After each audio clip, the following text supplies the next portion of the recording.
de acordo com a letra D do inciso 1 do artigo 46 da Lei nº 9.610, de 19 de fevereiro de 1998. Distribuição gratuita. Proibida a venda e comercialização.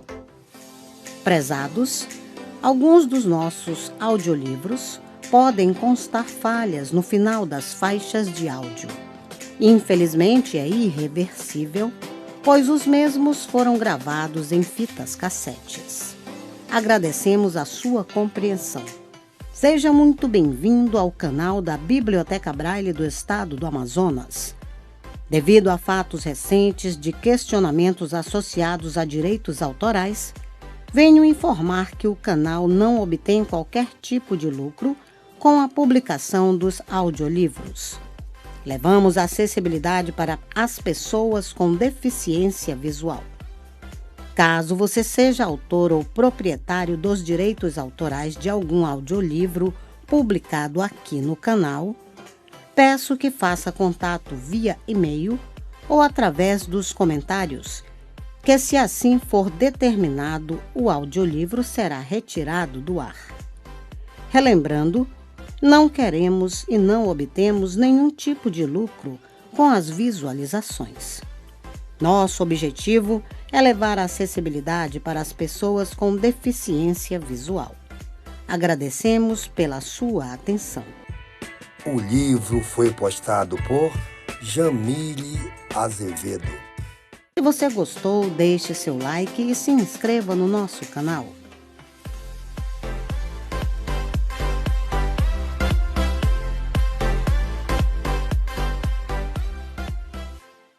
Ministério da Cultura e Fundação Dorina Noil para Cegos apresentam O Flautista do Manto Malhado em Hamelin, Lei Federal de Incentivo à Cultura, Patrocínio, Bradesco, Libes Farmacêutica, Banco Safra, IBM Brasil, Azul Linhas Aéreas Brasileiras, Empresas Rodobens, Instituto Votorantim, Cielo, Telemon Engenharia de Telecomunicações S.A., Alupar e Semig, Instituto Tortuga, pela valorização do cidadão. Transmissora Aliança de Energia Elétrica S.A. Taesa, Transpetro, Kraton Polymers do Brasil, Indústria e Comércio de Produtos Petroquímicos Limitada, Cushman & Wakefield, Tegma Gestão Logística, Omni S.A. Crédito, Financiamento e Investimento, Planserve Engenharia, Concessionária de Rodovias TEB, Isapa Importação e Comércio Limitada, Metso Paper South America Limitada, Precon Goiás Industrial Limitada, Trench, Ross, Watanabe e Advogados, Sacor Siderotécnica S.A., Faber-Castell, Unify do Brasil Limitada, Bracenter, Mades, IGB, Mineração Jundu, Corumbá Concessões, Cerezer, Companhia Bandeirantes. Realização Ministério da Cultura e Governo Federal. Brasil, país rico, é país sem pobreza. Este livro foi gravado nos estúdios da Fundação Dorina Noil para Cegos. Nome do livro, O Flautista de Manto Malhado em Hamelin. Autor, Robert Browning. Descrição de capa. Ilustração com fundo em tons amarelos. Na parte direita da capa, um homem tocando flauta e atrás dele, vários ratos pretos fazendo fila. Ao fundo, imagem de um castelo acompanhado de uma ponte.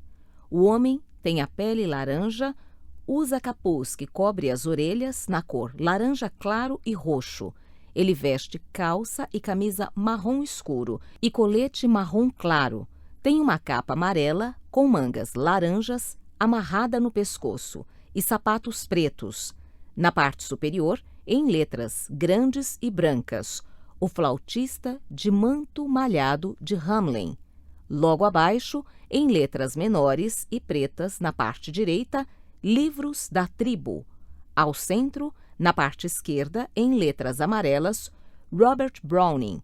No rodapé da capa, ao centro, logo Iluminuras. Leitura de orelha. Como um fantasma ressuscitado de antanho, aparece o flautista, ninguém sabe de onde, e executa seu trabalho que parece milagre e brincadeira. O ar suspeito de vadio, porém, não desperta a consideração dos cidadãos respeitáveis que o humilham. Mas, ao menos pela lenda, pôde o artista ressentido punir seus detratores, retirando da cidade justamente sua vida e esperança, já que não lhe foi dada sua paga devida. Algo valiosíssimo foi para sempre tirado daqueles homens mesquinhos que não souberam merecer música e crianças. O mistério de sua figura não se resolve. De onde veio? Para onde levou as crianças? Para onde vai? Como consegue encantar pela música? Tantas perguntas levam a conjectura sem fim. Por vezes soturna, por vezes brejeira, a história mantém uma aura de estranheza nunca dissipada. Os que se deixaram hipnotizar pela doce melodia foram atraídos pela promessa de felicidade que anunciava, talvez realizada no além. Na tradução para o português, Alípio Correia de Franca Neto conseguiu a proeza de recriar com vivacidade os versos intrincados e as rimas bizarras de Browning, cuja capacidade para a narrativa dramática sempre foi seu principal pendor. Além disso, ainda nos brinda com um completo aparato histórico a respeito da lenda desde suas remotas origens, possivelmente medievais. Nada nos deterá, crianças, jovens e adultos, em nossa leitura. Também queremos seguir em cortejo o flautista que, por breves momentos, também a nós liberta das penas cotidianas e conduz à montanha enfeitiçada dos sonhos, onde quedamos, ao final, como menino manco, o único que não foi, para contar a história aos outros, testemunhas perplexas de nosso destino. Viviana Bose. Fim da leitura de orelha. Leitura de contracapa. O flautista de Hamelin. Nós, leitores, amantes de histórias que desde A Cigarra e a Formiga desejamos vingar o artista desprezado pela estreita mentalidade tarefeira, encontramos na fábula do flautista de Hamelin uma grande ocasião de desforra. Nessa versão, o poeta inglês Robert Browning, que nasceu em 1812 e morreu em 1889, representa bem a imagem que o romantismo fomentou do cantor marginal à sociedade. Um homem de exótica aparência, príncipe mendigo, talvez mago, talvez louco, é o único que pode pela arte salvar a cidade. Só a sua música tem o poder de libertar o povo de praga pavorosa, uma invasão de ratos. As autoridades estão impotentes quando um poder mais alto se alevanta. Fim da leitura de contracapa. Para Nelson Asher, Paulo Henriques Brito, Samuel Leon. Apresentação: Tatiana Belinque. Conheço o flautista de manto malhado em Hamelin desde os meus 6 anos de idade, quando a Fraulein, minha governanta, me contou a lenda de Der Rattenfänger, o caça-ratos em alemão. Eu fiquei muito impressionada e um pouco assustada com a história do estranho personagem, flautista andarilho de traje esquisito que livrou a cidade de Hamelin da praga dos ratos que a infestava, levando os nojentos e perigosos roedores a segui-lo, enfeitiçados pela música de sua flauta, até o rio onde se afogaram todos. E quando o corrupto alcaide da cidade se recusou a pagar-lhe a quantia tratada e ainda por cima o humilhou e ofendeu, o flautista enganado se vingou, usando seu instrumento mágico para seduzir e sequestrar todas as crianças da cidade, levando-as embora para um lugar secreto e encantado dentro da montanha, para horror do desonesto e ridículo alcaide. Lembro-me bem que achei que foi bem feito para o avarento e mentiroso alcaide, mas a minha Schadenfreude, palavra alemã que significa regozijo com a desgraça alheia, ficou um tanto prejudicada pela pena que senti dos pais daquelas crianças desaparecidas para sempre. As noções de justiça, retribuição e vingança se misturavam na minha cabeça infantil, mas eu gostava e ainda gosto dessa velha e emocionante história, talvez mais complicada do que parece à primeira vista. Agora o flautista de Hamelin volta para as minhas mãos num belo poema história, em português traduzido por Alípio Correia de Franca Neto, do famoso poema The Pied Piper of Hamelin, de Robert Browning, um dos maiores poetas britânicos do século XIX. Robert Browning, autor de poesias maravilhosas de rica inspiração romântica e temática, pensativa e reflexiva, dessa vez excepcionalmente mostrou uma rara faceta mais alegre para contar a história do flautista de Hamelin, dedicando-a ao filho doente de um amigo, e contou-a em versos sonoros e saltitantes, empregando técnicas diversas com toda a liberdade que um grande poeta pode se permitir, e produziu um poema muito especial, meio brincalhão, para encantar crianças pequenas e grandes de todas as idades. Porém, para verter esta pequena obra-prima clássica para o português, não basta ser um competente e experiente tradutor, profundo conhecedor de ambos os idiomas, como sem dúvida é Alípio Correia. É preciso que o tradutor seja ele próprio um poeta, de ouvido sensível e musical e, no caso presente, dono de apurado senso de humor e criatividade. E também são necessários muito empenho e dedicação, porque traduzir poesia, boa poesia, é tarefa árdua, de grande responsabilidade e exige a coragem de recriar e também, é claro, um certo grau de obstinação. Não por acaso, Alípio Correia de Franca Neto enfrentou todos esses desafios, levando alguns anos para vencê-los. E o resultado é esta versão do flautista de Manto Malhado em Hamelin, brasileira, alegre e nada menos que primorosa. Pasta 1. Hamelin se situa em Brunswick, perto de Hanover. Além da sua parte meridional, o Iser corre com um caudal fundo e amplo. Não há um mundo igual, mas quando tem início a lenda, há bem mais de 500 anos, como era triste ver os danos daquela praga horrenda.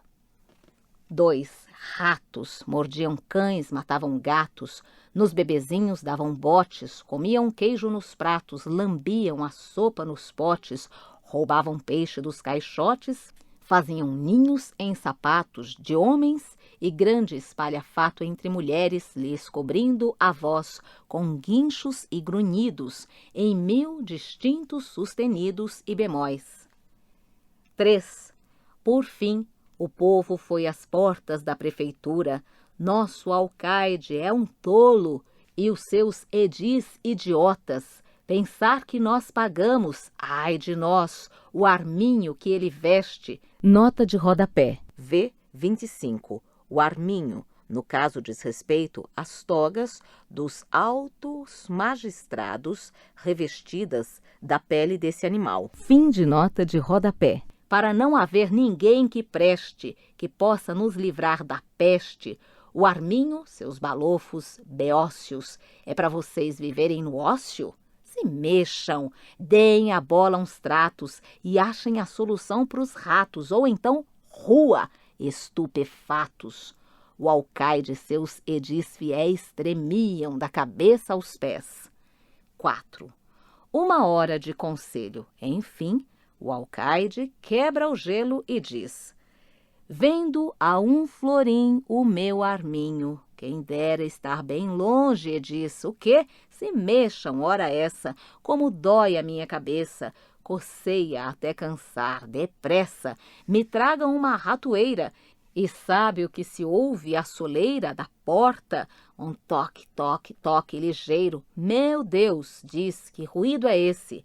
Sentado com os edis parece pequeno, só que gordo a beça. Seu olho, uma ostra aberta, é fosco, mas quando a pança solta um ronco, brilha ante o prato um caldo grosso, de tartaruga verde e insosso. É alguém limpando o seu sapato na esteira. Meu coração bate, e bate a um som que lembra um rato. 5. Entre.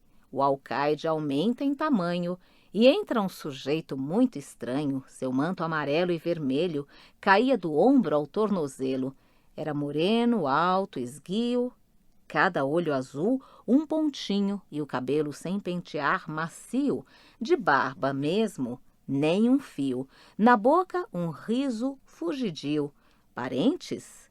Nunca ninguém viu. Causava assombro e interesse. O moço alto, com um manto desses, disse um, é como se a erguer-se da cova um finado ancestral voltasse no juízo final. 6.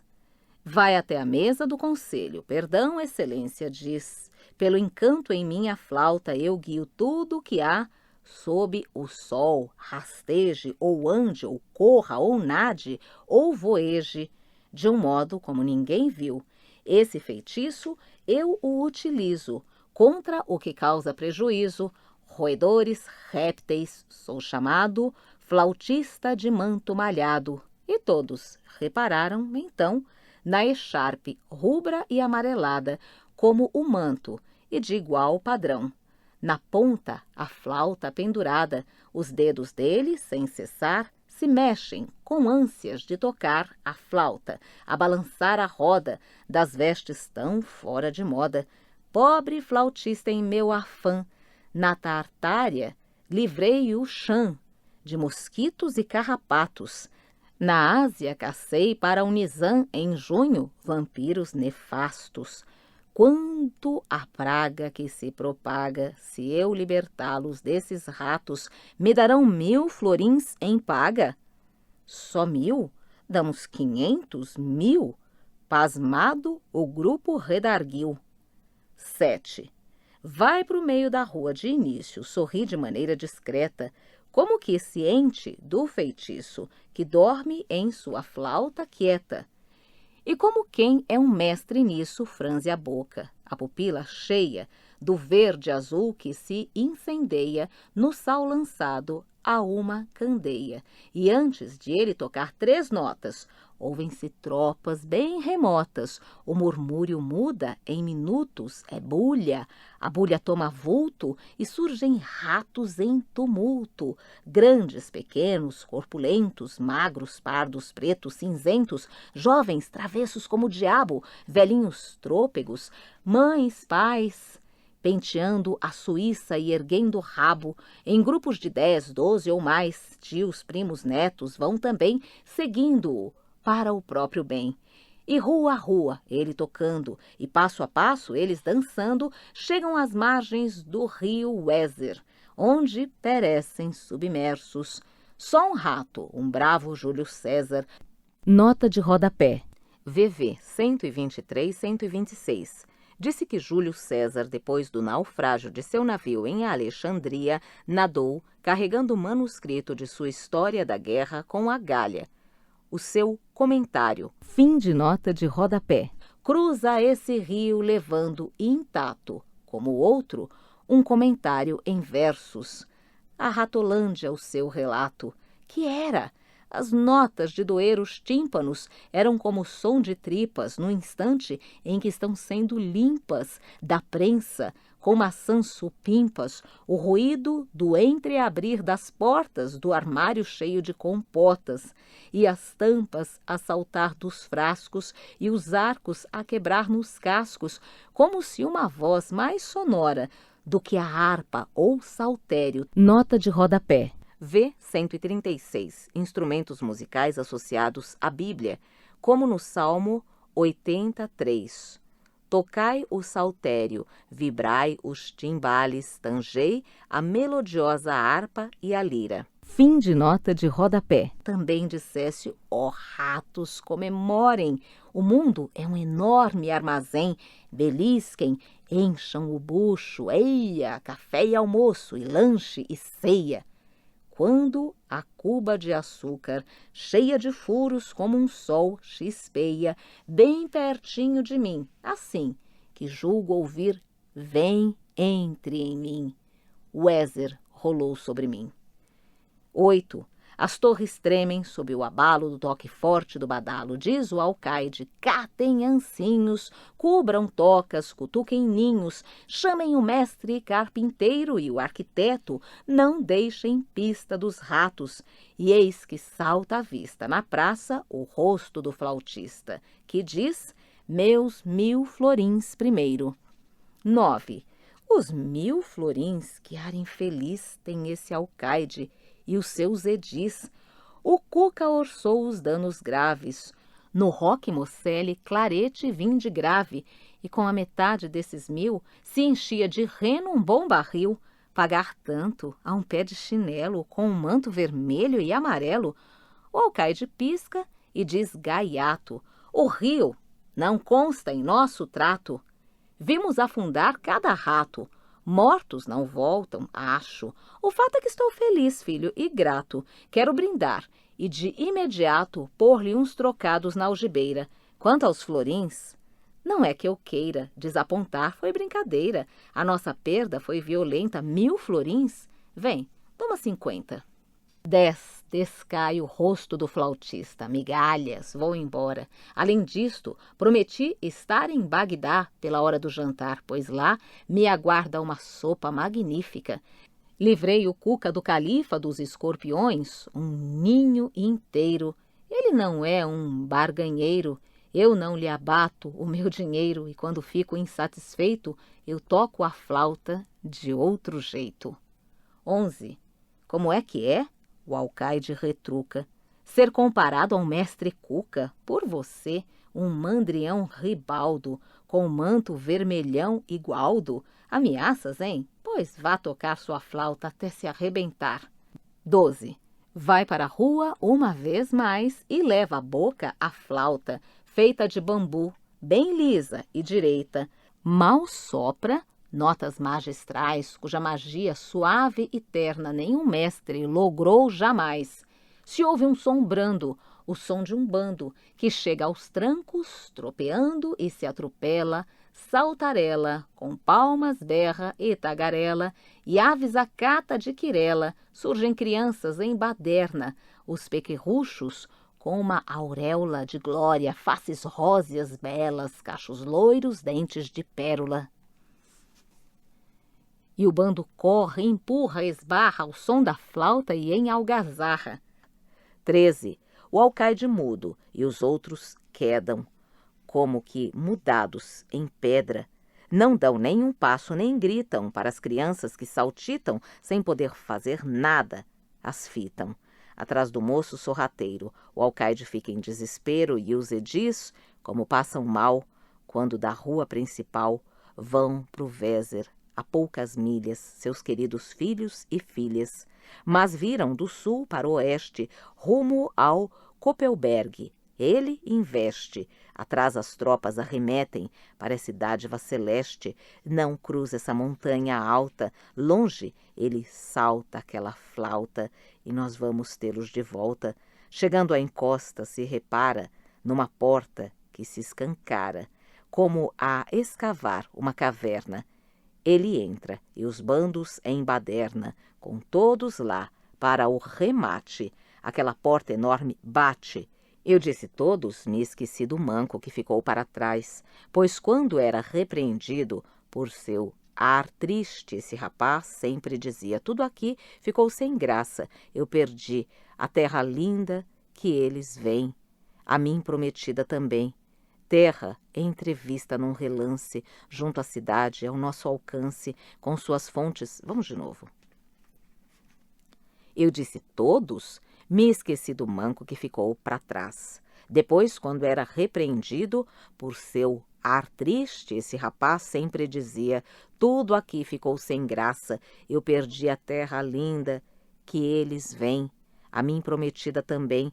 Terra entrevista num relance junto à cidade ao nosso alcance, com suas fontes, frutas, aves e flores de matiz mais suave, onde tudo é novo, admirável, com cães que correm mais que os gamos, pardais que brincam entre os ramos e são mais belos que pavões, abelhas que não têm ferrões, cavalos com asas, ao ter fé de achar a cura para o pé, cessou a música sonora, e ali fiquei a sós de fora, ainda mancando como agora, longe de tudo o que eu mais quis, sem saber mais desse país.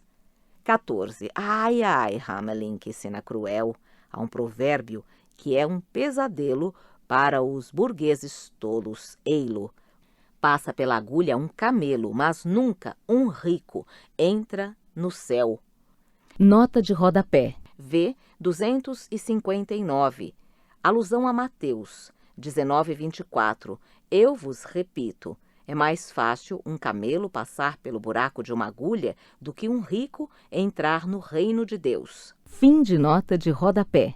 Um múncio aos 4 cantos voa para dar ao flautista em pessoa, sempre que alguém julgasse vê-lo, prata e ouro, o quanto lhe agradasse, a fim de que ele retornasse com a criançada em atropelo.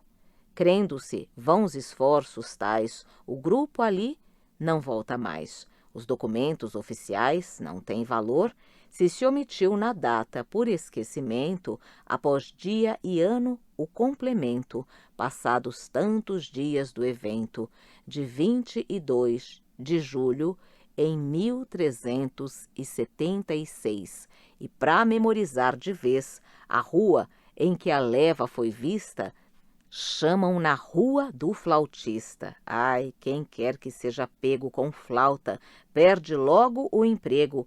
Não há estalagem nem taverna. 290, a Rua Solene, inoportunas.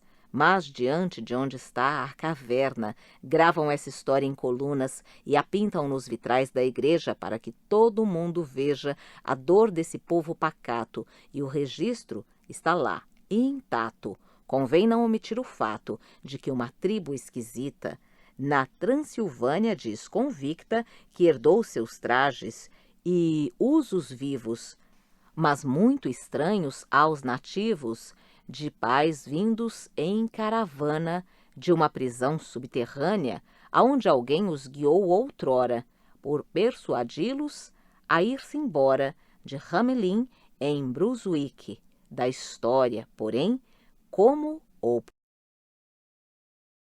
Pasta 2. Notas. O poema foi publicado no livro Dramatic Lyrics, em 1842.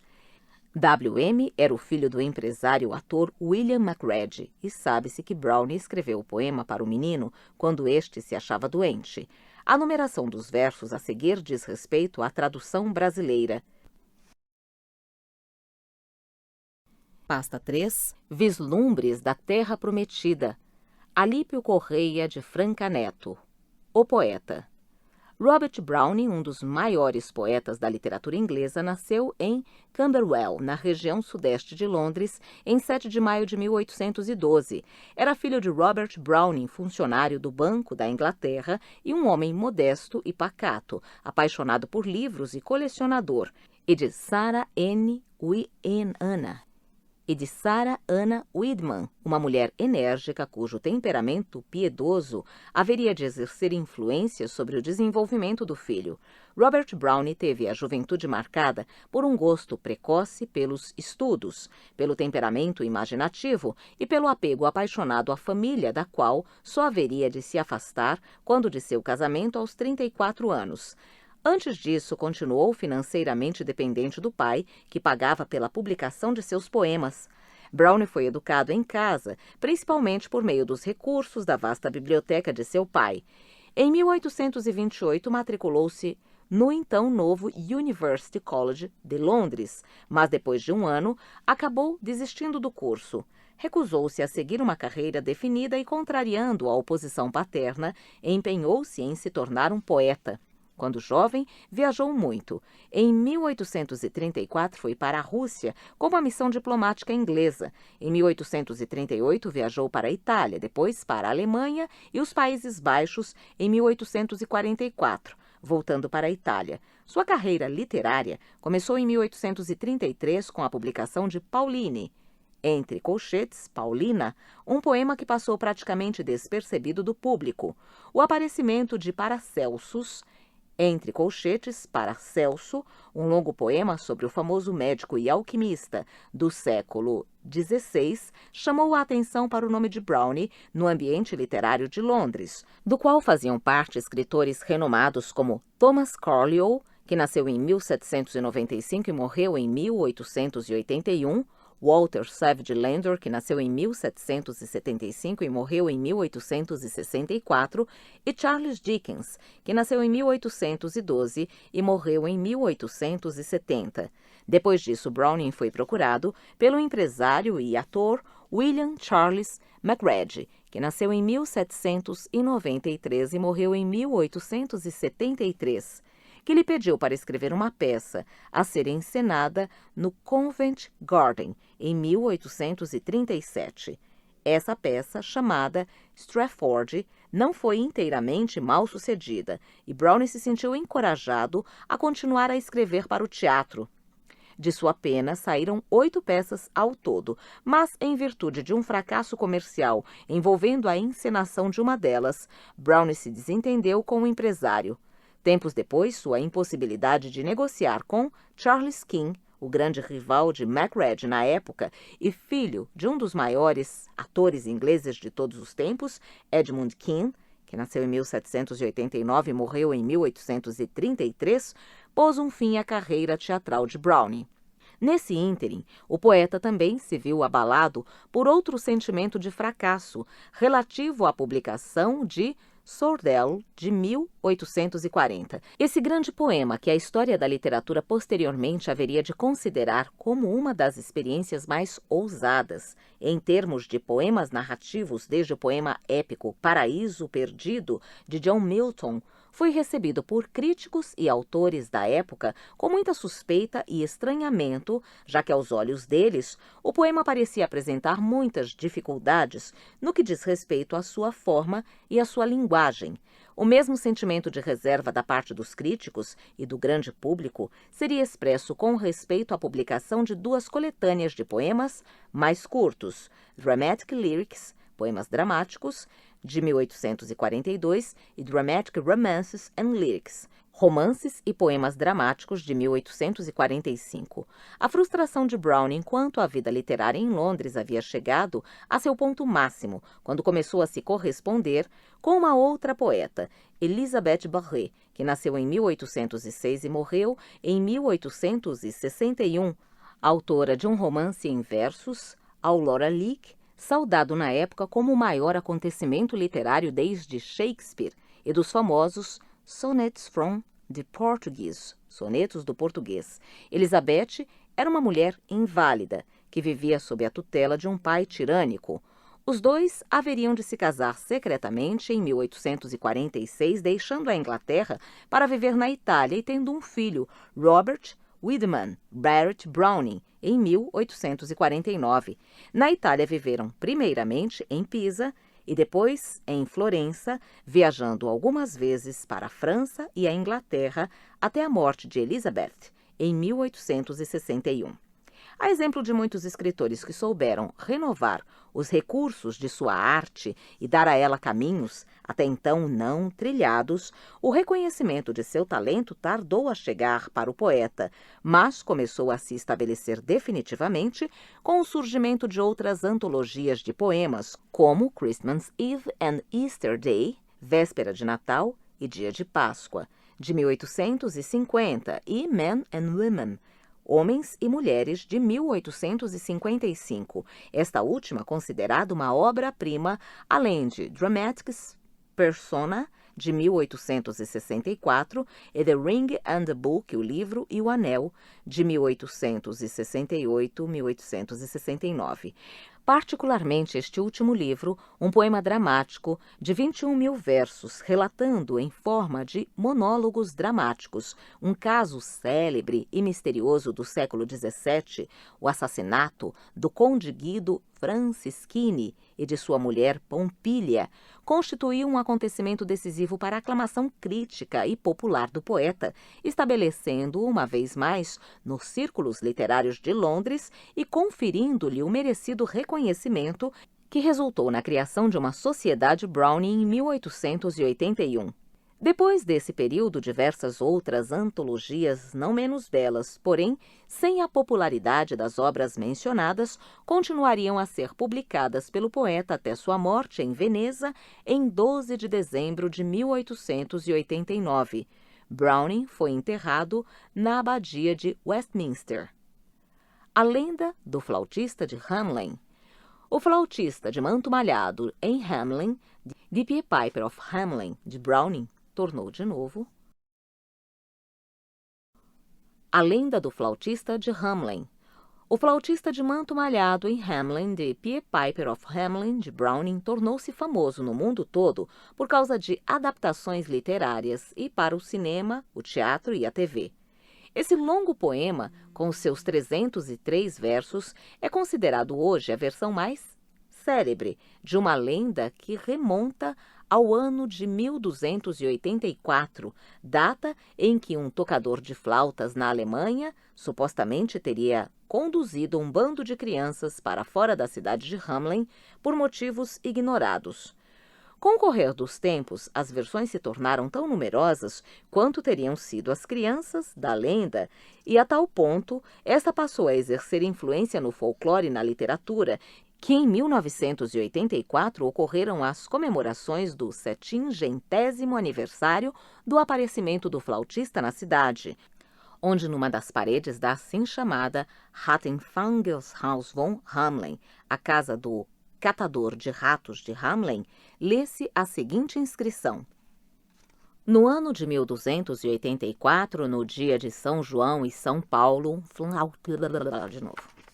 No ano de 1284, no dia de São João e São Paulo, um flautista, trajando de muitas cores, liderou 130 crianças de Hamelin para Calvary, nas proximidades de Köppen, onde foram perdidas. De qualquer maneira, já nessa inscrição, como em todas as versões da lenda que lhe sucederiam, são omitidas as verdadeiras intenções do flautista e o destino das crianças continua a ser questão aberta, a palavra perdidas se prestando a diversas interpretações. Diferentemente da maioria das lendas, porém, a menção a um ano preciso e ao número exato de componentes da leva de crianças, bem como a topônimos, visa conferir à lenda tintas de história verídica. Na verdade, há registros de que tenha havido um vitral datando de 1300 e retratando o êxodo das crianças. O vitral, no entanto, foi perdido, visto que substituíram a janela em 1660. Empreendeu-se também uma reconstituição dos versos que supostamente teriam sido pintados no vitral original, com informações idênticas às que se encontravam na inscrição da casa do catador de ratos. As bases históricas, porém, para a lendária fuga das crianças de Hamelin, um porto pesqueiro e antiga cidade hanseática, séculos XV e XVI, com a qual a história tradicional veio a ser associada durante o século XVI, não foram devidamente explicadas nem inteiramente constatada, mesmo depois de tanto tempo, e muitas são as hipóteses. Especula-se, por exemplo, que o flautista teria sido contratado por algum soberano para recrutar colonos para novas colônias na Europa Oriental. Alguns veem o flautista como um instigador de uma imigração para a Romênia, para as colônias alemãs na região báltica ou rumo à Terra Santa. Um dado tirado de uma versão popular da lenda e aproveitado na versão de Browning diz que as crianças seguiram por um túnel até a Transilvânia. A pesquisa séria, porém, registra evidências de que as crianças teriam sido levadas para a Morávia. o lado oriental da moderna República Tcheca. Entre os defensores dessa teoria, um professor de Göttingen, Junger Udolf, comparou topônimos e nomes de pessoas de diversas regiões. Segundo ele, os colonizadores teriam sido levados para as regiões Prignitz e Urschermark, localizadas no estado federal alemão de Brandemburgo, a norte e nordeste de Berlim. Por outro lado, outros estudiosos acreditam que o flautista foi um agente recrutador para uma campanha militar ou para uma cruzada de crianças. Outros ainda associam a figura dele à época da peste negra, que ocorreu no século XIV. Por isso, as cores vermelha e amarela da capa, também presentes no poema de Browning, para esses estudiosos, estão relacionadas à descoloração da pele ocasionada pela praga e hemoptises. Na verdade, pelo final da Idade Média, o flautista já havia se fundido à imagem da morte na forma de líder de uma dança macabra.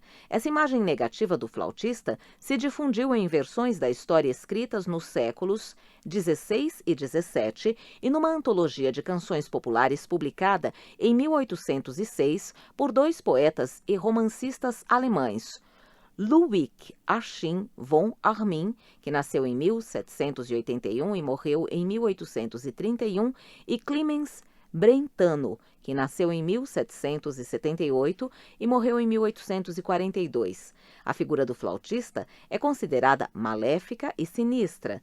10 anos depois da publicação dessa antologia, os irmãos Jacob Grimm, 1785-1863, e Wilhelm Grimm, 1786-1859, mundialmente conhecidos por seus contos de fadas, elaboraram num livro sobre lendas alemãs uma relação abrangente dos elementos da história, num texto chamado As Crianças Rumo a Hamelin, cuja escrita se baseou em 11 fontes diversas.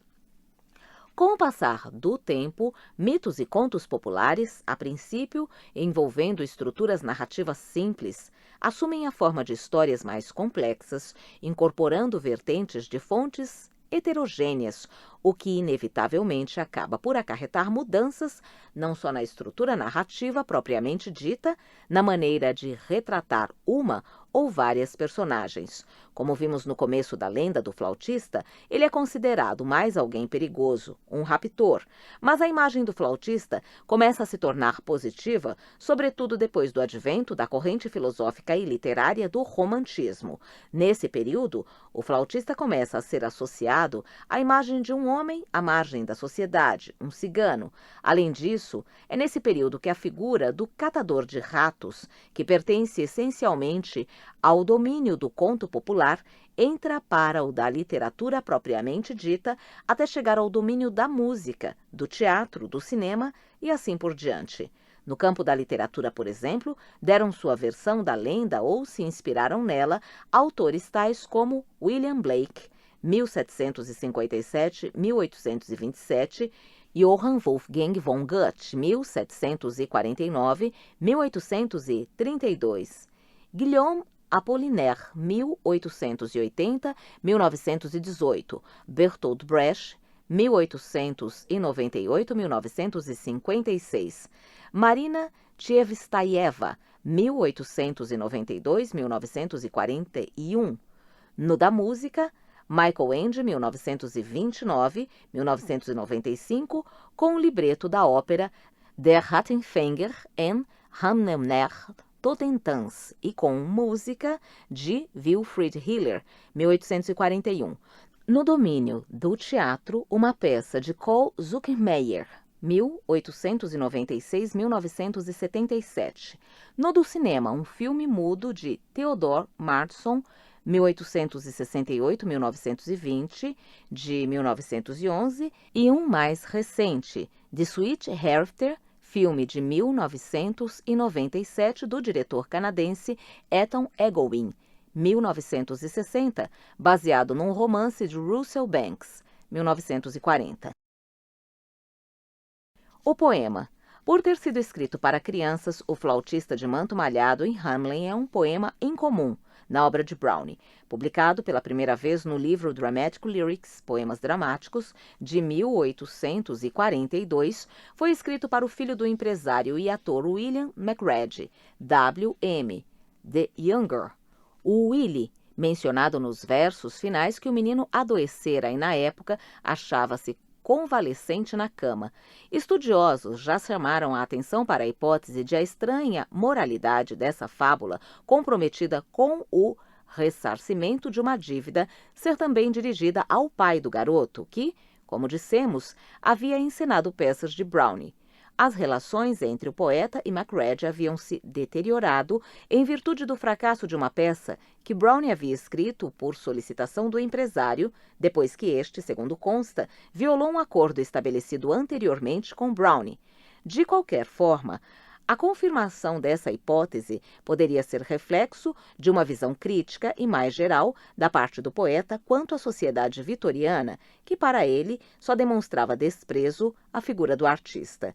Assim, a relação do flautista com os governantes da cidade poderia também estar relacionada com a figura do poeta e com sua dificuldade para sobreviver em um mundo que não reconhece o valor de suas criações e que, por isso, não concede a ele a paga por seus serviços.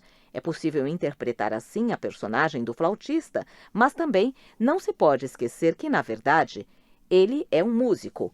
Browning era, obviamente, um poeta do período romântico e a música era, para os escritores do romantismo, a imagem mais perfeita para descrever a poesia, ou quase chegava a ser um sinônimo dela. De qualquer maneira, a flauta mágica do flautista tem o poder de transformar os outros, por assim dizer, em poetas, ou pelo menos tem o poder de despertar nas pessoas e até nos animais o impulso da expressão. No poema de Browning, podemos observar isso nos relatos paralelos do ratinho que escapa à morte e redige, como o imperador Júlio César, seu comentário sobre os acontecimentos, e do menino manco, que não consegue acompanhar o grupo. Justamente por se tratar de uma obra que tem como protagonista o músico, o poema de Browning é um dos mais sonoros da língua inglesa, por suas rimas. Browning é considerado um mestre no uso delas e outros efeitos de som, e qualquer um que o escute declamado em sua língua original pode perceber isso de imediato. Algumas vezes Browning chega a fazer sequências de até 6 versos com a mesma rima. Em outras, usa onomatopeias, palavras que evocam sons naturais. A tradução do poema para o português buscou recriar esses recursos, e é possível perceber, por exemplo, a voz estridente dos ratinhos na grande quantidade de sons da letra I que aparece nos 3 últimos versos desta sequência. Faziam ninhos em sapatos de homens e grande espalhafato entre mulheres, lhes cobrindo a voz com guinchos e grunhidos em 1000 distintos sustenidos e bemóis. Ou mesmo nessa chuva de us, que transmitem a impressão de uma atmosfera obscura em cenas cômicas e grotescas, como a marcha dos ratos. O murmúrio muda em minutos, é bulha, a bulha toma vulto e surgem ratos em tumulto. Se todas as coisas parecem sujeitas aos poderes da flauta do flautista, ele também é capaz de transcender o tempo e não conhece limitações de espaço, as quais transpõe com velocidade sobre-humana. Estando em Hamelin, ele pretende estar em Bagdá pela hora do jantar. O tudo o que há sob o sol, no 4º verso da estrofe 6ª, é certamente uma alusão ao livro do Eclesiastes e está ligado a um tema tratado por Browning em outras obras e central para a compreensão do poema, o da cobiça por bens materiais em detrimento das coisas do espírito.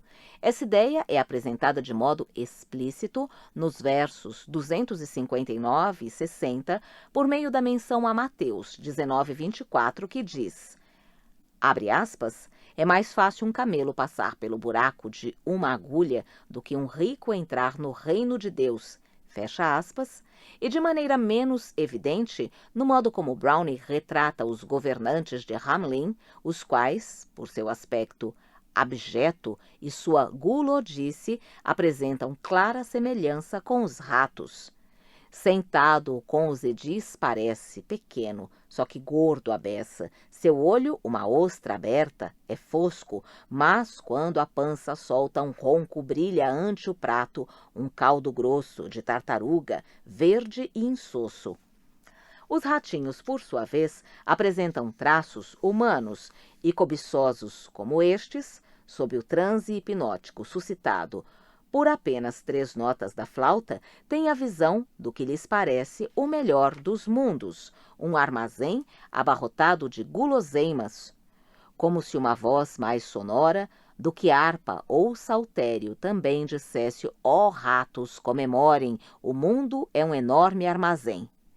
Os instrumentos musicais mencionados nessa passagem são uma visível alusão ao Salmo 81, 2, com sua harpa aprazível e o saltério, e a referência a 3 notas, aludidas em ambas as vezes em que o flautista toca seu instrumento, pode estar relacionada a um significado místico do número 3, no 3º dia. Fundamental, no entanto, é a ideia expressa no final do relato do rato sobrevivente, isto é, a de que a cobiça só pode acabar em morte.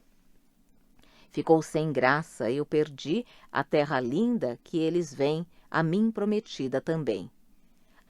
Aqui, a visão do menino está ligada à profecia de Isaías, segundo a qual a natureza chegará a um estado de paz e harmonia. Nota de rodapé, Isaías 1. E se desimpedirão os ouvidos dos surdos, então o coxo saltará como um cervo, e a língua do mudo dará gritos alegres, porque águas jorrarão no deserto e torrentes na estepe, a terra queimada se converterá num lago e a região da sede em fontes. CF, Isaías 35, 5 a 10. Fim da nota. Como suas fontes, frutas, aves e flores de matiz mais suave, onde tudo é novo, admirável, com cães que correm mais que os gamos, pardais que brincam entre os ramos e são mais belos que pavões, abelhas que não têm ferrões, cavalos com asas, Halterfé. Num poema repleto de alusões bíblicas, podem-se estabelecer relações, por exemplo, entre o rio Vézer, em que os ratos sucumbem e do qual o flautista desvia o grupo de crianças, e o Mar Vermelho, ambos funcionando como linha divisória entre a vida e a morte. E é provável que as origens da lenda, que tem raízes no misticismo medieval, parecessem apropriadas à religiosidade de Browning. Desse ângulo é que se poderia ver a personagem do menino coxo como tendo sido moldada na figura de Moisés, à procura da terra prometida, e também impedido de entrar nela. Como diz a personagem de Browning, a terra aonde se dirigem os meninos também foi prometida a ele. Se, por um lado, o fato de um menino coxo ficar privado desse mundo paradisíaco pode chocar um pouco o leitor, a personagem parece ligada a um aspecto da religiosidade do poeta que talvez constitua uma chave para interpretar o poema. Em outro texto de Browning, escrito em prosa e intitulado Theory of the Imperfect, a teoria do imperfeito, ajuda a compreender mais essa personagem e uma das principais ideias por trás do poema. Nesse texto, Browning expressa a visão segundo a qual todas as coisas imperfeitas trazem em si a possibilidade de um desenvolvimento futuro rumo à perfeição. No poema, o menino é símbolo dessa possibilidade, já que só a ele é dado ter o vislumbre de um mundo, por assim dizer, paradisíaco. Um vislumbre que, obviamente, não é concedido aos corruptos governantes da cidade. Essa crença do poeta também pode estar associada à ideia da viagem que as personagens fazem no poema, a qual é um reflexo das aspirações da Inglaterra vitoriana quanto ao progresso moral do homem em direção a um estado ideal, ou, se preferir, a uma terra prometida. Portanto, o flautista de manto malhado em Hamelin, além de ser uma história para crianças, também pode ser lido pelos adultos como uma sátira, ora ingênua, ora grotesca, sobre a corrupção dos governantes, um tema que, como todos sabemos por experiência, acaba por conferir-lhe perene atualidade.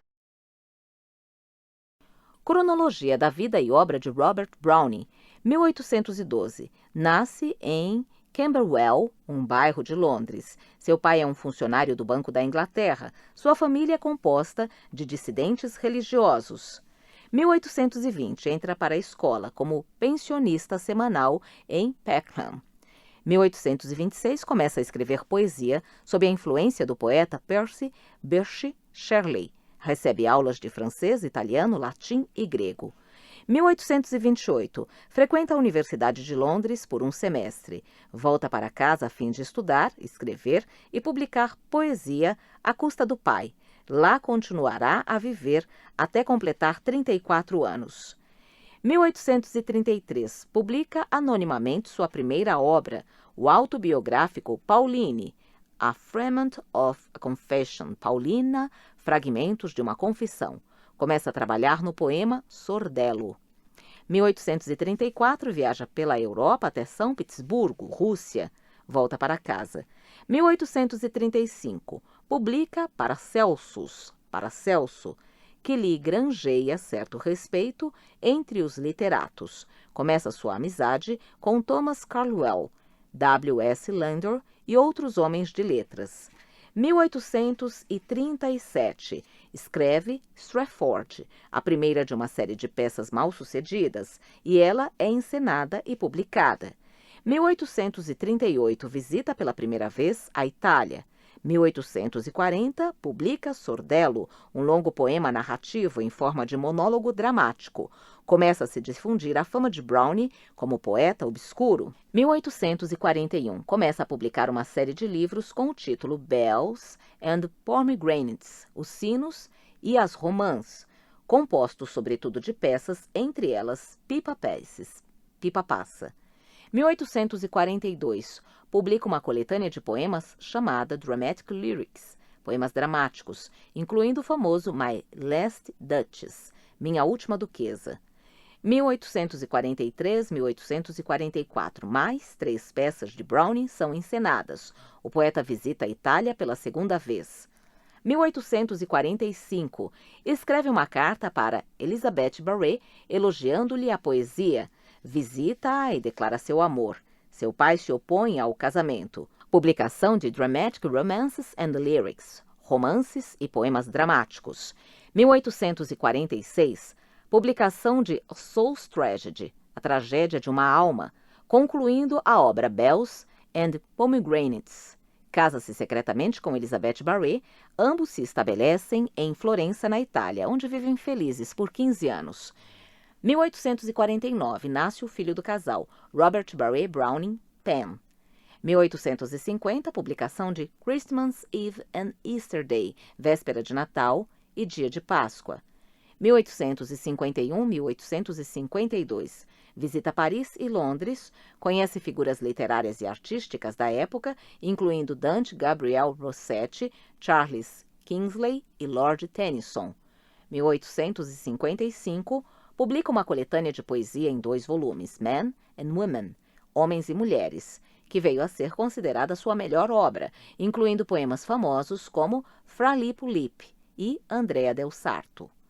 1861, Elizabeth Barrett Browning morre. Browning se muda para Londres com seu filho Penn. 1864, publica Dramatis Personae. 1868, publica The Ring and the Book, O Anel e o Livro, um longo poema narrativo envolvendo cobiça, engano e assassinato, baseado numa história italiana. 1869, Browning propõe casamento a Lady Ashburton e é rejeitado. Essa proposta, um exemplo do que os biógrafos apontaram como a inclinação do poeta à ascensão social, continuará a embaraçá-lo na sociedade e a envergonhá-lo por um sentimento de infidelidade para com a esposa morta. 1871, 1887. Publica mais de uma dúzia de volumes de poesia durante esse período. Eles incluem poemas narrativos e dramáticos e peças em verso, além de traduções do grego. 1880, é criada a Browning Society, em Londres, onde sua obra é estudada, e começa um verdadeiro culto ao poeta. 1889, publica Assolando uma última coletânea de poemas e uma edição de suas obras completas. Morre de bronquite em Veneza. É enterrado no Canto dos Poetas da Abadia de Westminster. Pasta 4. Livros da Tribo. As Aventuras de Pinóquio, Carlo Collodi. Cartas de um Caçador, Horácio Quiroga. Contos da Selva, Horácio Quiroga. Clássicos do Sobrenatural, vários autores. Contos e Fábulas, Charles Perrault. Contos de Fadas, Irmãos Grimm. Histórias Alegres, Carlo Collodi. Pasta 5. Outros títulos desta editora. Alguns poemas, Emily Dickinson. O Delicado Abismo da Loucura, Raimundo Serreiro. O Espelho do Mar, Joseph Conrad. Folhas de Relva, Walt Whitman. Memórias, Visconde de Tunai. O Menino Perdido, Thomas Wolfe. Robinson Crusoe, Daniel Defoe. Questionário, Cadão Volpato. Fim do livro O Flautista de Manto Malhado em Hamelin. Este livro foi gravado e masterizado nos estúdios da Fundação Dorina Noel para cegos, sem fins lucrativos, para uso exclusivo de deficientes visuais, sendo proibida a venda, reprodução e comercialização. Lido por Valquíria Brito em novembro de 2013. Nome do livro, O Flautista de Manto Malhado em Hamelin. Autor, Robert Browning. Número de páginas, 74. Copyright 2009, editora Iluminuras. Título original, The Pied Piper of Hamelin. Tradução, Alípio Correia, de Franca Neto. Editora Iluminuras. Cidade São Paulo, ano 2009. Editado por Daniel Lima.